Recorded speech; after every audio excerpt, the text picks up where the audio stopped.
شکور ابو غزالہ فلسطین میں پیدا ہوا، وہاں پلا بڑھا، تعلیم حاصل کی، لیکن پھر حالات نے ایسی کروٹ بدلی کہ 1948 میں اس کو اپنا وطن چھوڑ کر سعودی عرب کی طرف ہجرت کرنا پڑی۔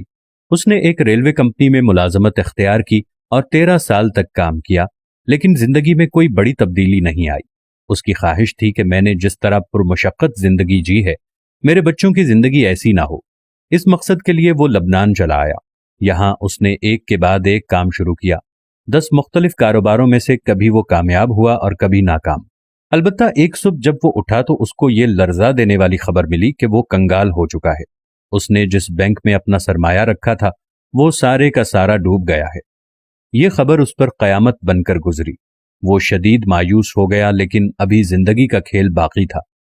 کچھ عرصے بعد اس کو اطلاع ملی کہ تیل کی بدولت ساری دنیا سعودی عرب کا رخ کر رہی ہے۔ کیونکہ اس نے زندگی کے زناٹے دار تھپڑ کھائے تھے، اس لیے وہ جان گیا کہ یہ ایک بہترین موقع ہے۔ وہ جدہ آیا اور حالات کا جائزہ لیا تو معلوم ہوا کہ باہر سے آنے والے لوگ عربوں کی طرح کھجور اور اونٹنی کے دودھ کے ساتھ خشک روٹی کھانے کے عادی نہیں ہیں۔ انہیں ماڈرن خوراک چاہیے جو سستی بھی ہو اور لذیذ بھی۔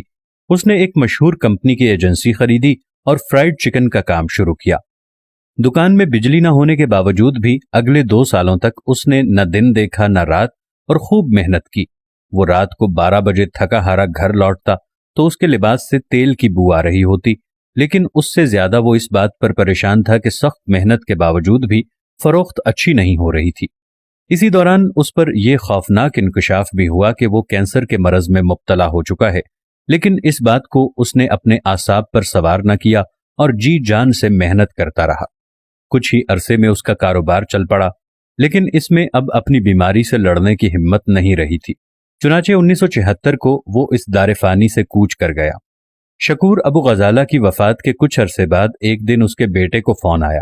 دوسری جانب ریستوران کا مینیجر تھا جو بتا رہا تھا کہ سر، مدینہ روڈ والے ریسٹورانٹ کا آج افتتاح ہے، لیکن ریسٹورانٹ کھلنے سے پہلے ہی گاہکوں کی 100 میٹر طویل لائن لگ چکی ہے جو ہمارے فرائیڈ چکن کے لیے بےتاب ہیں۔ آپ کو اگر سعودی عرب جانے کا اتفاق ہوا ہو تو آپ نے وہاں کی مشہور سوغات البیک کا مزہ ضرور چکھا ہوگا۔ آپ کو جان کر حیرت ہوگی کہ یہ برانڈ اپنی پروڈکٹ کی تیاری میں وہی چیزیں استعمال کرتا ہے جو باقی لوگ کرتے ہیں، لیکن اس کے باوجود بھی اس کا ایک پیکٹ حاصل کرنے کے لیے لوگ لمبی قطار میں کھڑے ہو کر انتظار کرتے ہیں۔ ایک عام سی پروڈکٹ کی اس قدر مقبولیت کے پیچھے آخر راز کیا ہے؟ آج کی اس ویڈیو میں آپ کے سامنے وہ نکات پیش کریں گے جس پر اس کمپنی کی لیڈرشپ عمل پیرا ہے، اور اسی کی بدولت 120 برانچز کے ساتھ ساتھ آج یہ عرب ممالک کا مقبول ترین فوڈ بن چکا ہے۔ اس فوڈ برانڈ کے بانی شکور ابو غزالہ نے اللہ کو اپنے بزنس میں پارٹنر بنا لیا تھا۔ رات کو وہ جب دن بھر کا حساب کتاب کرنے بیٹھتا تو جس قدر پیکٹس فروخت ہوتے، فی پیکٹ وہ 1 ریال صدقہ کرتا۔ اگلے دن بزنس دگنا ہوتا اور وہ صدقہ بھی دگنا کر دیتا۔ جیسے جیسے اس کا کاروبار بڑھتا گیا، اس کے صدقے کی مقدار بھی بڑھتی گئی۔ پھر یہ اس قدر بڑی رقم بن گئی تھی کہ کئی سارے خیراتی ادارے اس رقم پر چلنے لگے۔ 1976 میں جب ابو غزالہ کا جنازہ اٹھا تو اس کی اولاد کے ساتھ ساتھ یہ ادارے بھی یتیم ہو گئے۔